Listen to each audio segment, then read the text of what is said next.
Hey, it's Andrew Huang. And we have some new merch. Got the black high five tee, got the white high five tee, and we got the high five hoodie and the 820 beanie. We also have this super nice 820 water bottle for the 820 crew to stay hydrated. This is like legitimately the nicest water bottle I've ever touched. Stainless steel, it's thermal insulated, so it'll keep your hot stuff hot and your cold stuff cold. We'll get to more sounds later. And last but not least, we've got... If you don't yet know the joy of pop sockets, let me do a quick demonstration and then we're gonna make music with all this stuff. But first, you peel off this protective sticker thing, and you got a sticky surface here. Stick it onto your phone. You don't have to press too hard even, just, yeah, push it on. And now, you have a handle for your phone. It might seem kind of silly. I kind of wrote these off when I first saw them, but they're actually life-changing. Taking selfies, reading in bed. You can also use them as a stand whenever you're watching your favorite YouTube channel. And whenever you're not using it, it just flattens down pretty good. It's also a really great fidget toy.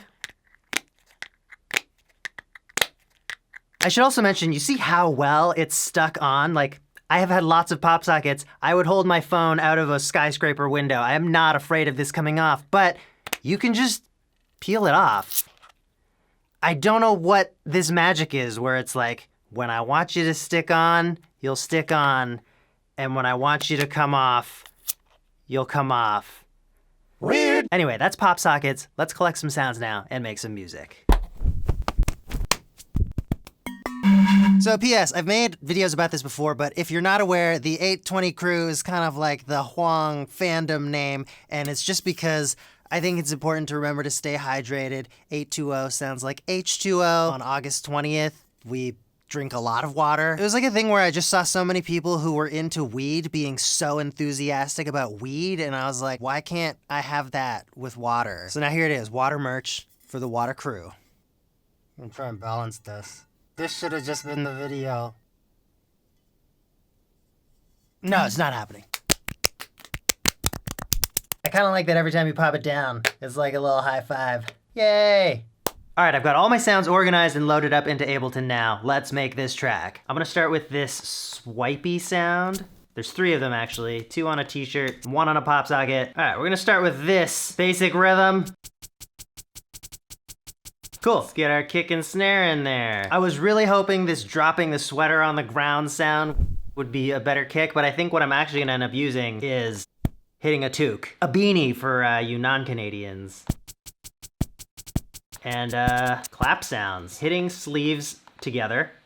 Hitting 2 pop sockets together. Stack those up. Try pitch shifting some of these.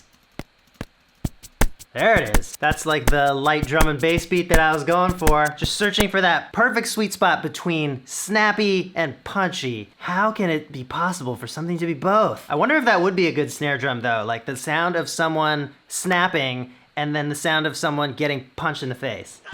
Pushing the pop socket in, I was getting all these nice snap sounds. Originally I was thinking like, oh, we can make a really chill hip hop beat and it'll just be like, you know. But then with that water bottle that's like this kind of Rhodesy keyboard sound, that made me want to put this in more of a drum and bass direction. And to be honest, I do so many of these types of videos where it goes into hip hop territory. I think it'll be fun to go with a different genre today. Yeah, let's get the bottle in. Which one's the best note? It works okay. It works okay. What's happening to my voice? It works okay. I'm gonna draw some nice chords in.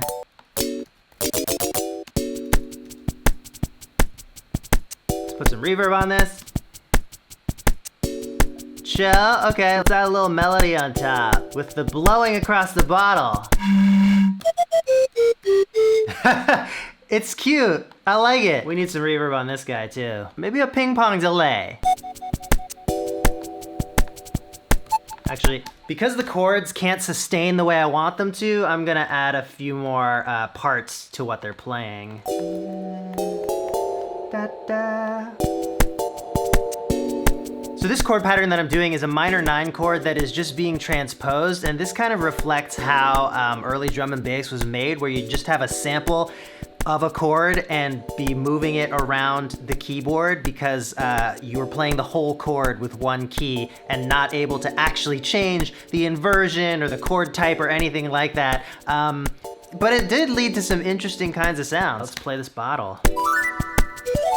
Ooh,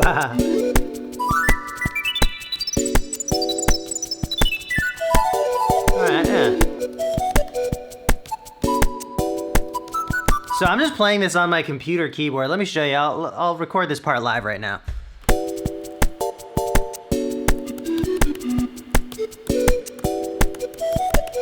All right, we need some bass. I'm gonna see what happens if we just take the root note of these chords and add lower octaves of them.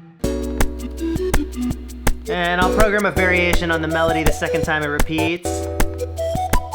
And I'll just add a little flourish way up high with some quick notes, a transition sort of thing. Yeah.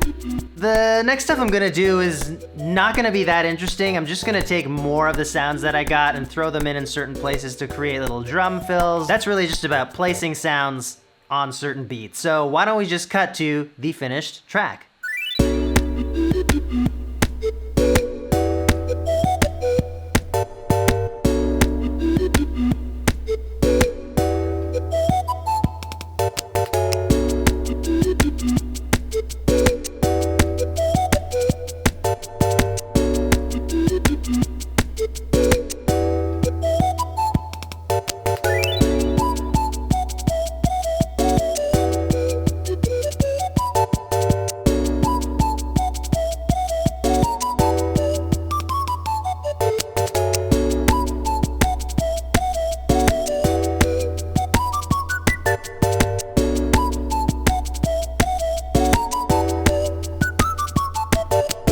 Refreshing. I'll link to the merch. Thanks for supporting. I'll see you next time.